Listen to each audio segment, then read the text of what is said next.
They were chosen in silence. No crowd cheered, no trumpet sounded. A girl would be called forward, her name spoken low, as if even the walls should not hear it.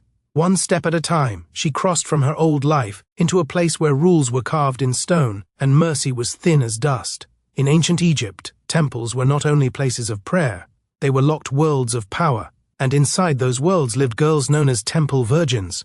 What happened to them was rarely written down, but the traces they left behind still whisper. At dawn, temple doors opened to the smell of incense and cold stone. The girls rose before the sun.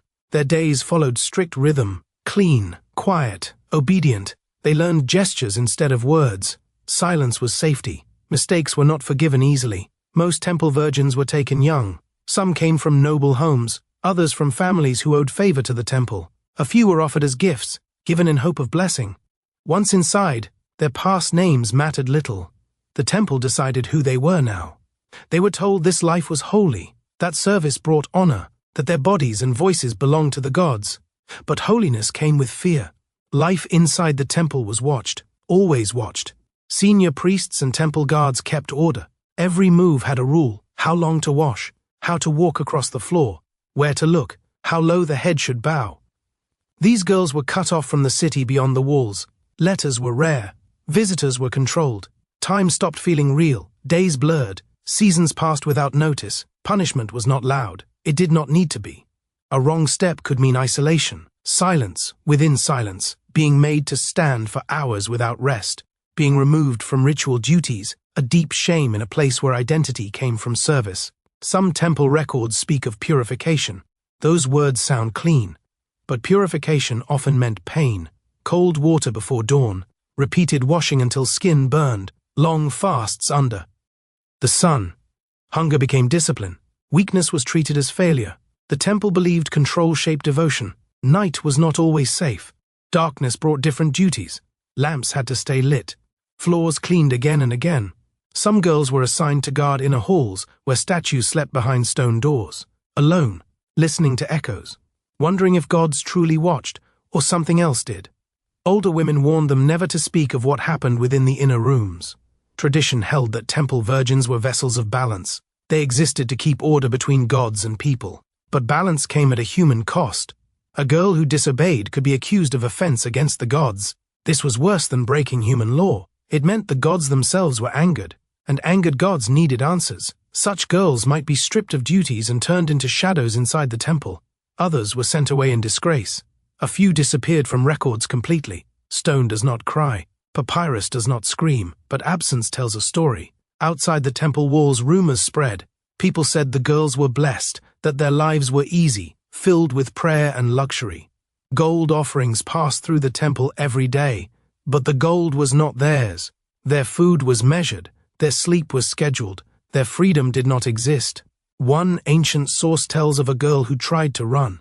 She never reached the gate. Guards brought her back before sunrise. The punishment was not named, only that she was corrected and returned to order. Order mattered more than mercy. The temple saw itself as eternal. People were tools. As years passed, girls became women without knowing the world beyond stone walls. Some forgot the sound of laughter. Some forgot faces of family. They learned to survive by becoming invisible. They learned when to breathe quietly, when to lower their eyes, when to hold still like carved figures. The gods demanded perfection. Priests demanded obedience. And the temple demanded silence. Not all temple virgins lived their whole lives inside. Some were released after years of service, sent back into a world that had moved on without them. They returned with no dowry, no clear place in society, marked by absence. Who would marry a woman raised in shadows? Who would trust someone shaped by secrets? Freedom, when it came, often felt like exile. Others remained until sickness took them, bodies worn by fasting and strain. They were buried with little ceremony. Another name added to a stone list, another life folded into dust. Ancient Egypt spoke often of the afterlife, of judgment, of hearts weighed against feathers. But for temple virgins, life itself was a trial.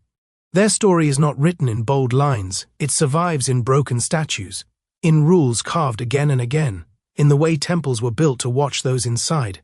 They were praised as pure, yet purity became a cage. They were honored in words, yet forgotten in memory. And when the temples finally fell, when statues toppled and roofs cracked, no one came looking for their names. Stone keeps many secrets.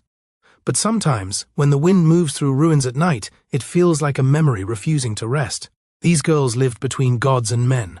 And in that narrow space, they paid a price that history preferred not to see. This is why their story haunts us. Because power wrapped in holiness can still wound. Because silence can be taught. And because some cages are built from belief. For most temple virgins, years felt like a single stretched moment. Festivals came and went. New statues were raised. Old priests died and were replaced. Yet the rules never softened. If anything, they became tighter. Tradition hardened with age. Some girls began to understand the truth slowly. This life was not meant to end in freedom. It was meant to grind obedience into the body until there was nothing left to resist. The temples spoke often of balance. Balance between earth and sky. Balance between gods and people. But balance always leaned one way. Power stayed at the top. Fear remained below. As the girls grew older, their roles changed. Younger girls cleaned and learned silence. Older ones trained them. The system fed itself. Those once punished became witnesses to punishment. Fear passed like inheritance. Some sources hint at inner ceremonies never meant for public knowledge. Ceremonies where words were whispered, not spoken. Where mistakes carried unseen consequences. Where the line between service and suffering vanished. No detail survives clearly. And that silence may be the loudest truth of all. When foreign rulers came to Egypt, temples changed on the surface. Decorations shifted. New gods mixed with old ones. But the inner rules stayed much the same. Control thrives under many banners. Later writers romanticized these women. They called them sacred, pure, protected. But protection without freedom is still a cage. One fragment describes a woman released after decades of service. She stepped outside and could not recognize the city. Her eyes, trained for dim halls, burned in sunlight. She covered her face like a stranger in her own land. People stared. They always did. She had no coins, no family waiting, no record of who she had been before the temple claimed her. To the world, she was both holy and useless. Some returned to temples voluntarily, not because they loved them, but because the world beyond felt louder and crueler in a different way. At least the temple's suffering was familiar. Others vanished into poverty. Their stories ended without stone or ink. As centuries passed, the temples fell quieter. Roofs caved in, carvings cracked, gods lost their homes. Yet the damage done to human lives had already traveled forward. Power had already left its mark. Today, tourists walk those ruins. Cameras click. Guides talk of beliefs and beauty. Very few mention the girls who lived and broke there. Very few talk about the cost paid by those called chosen. History loves monuments. It forgets obedience. Temple virgins were not monsters or saints. They were human.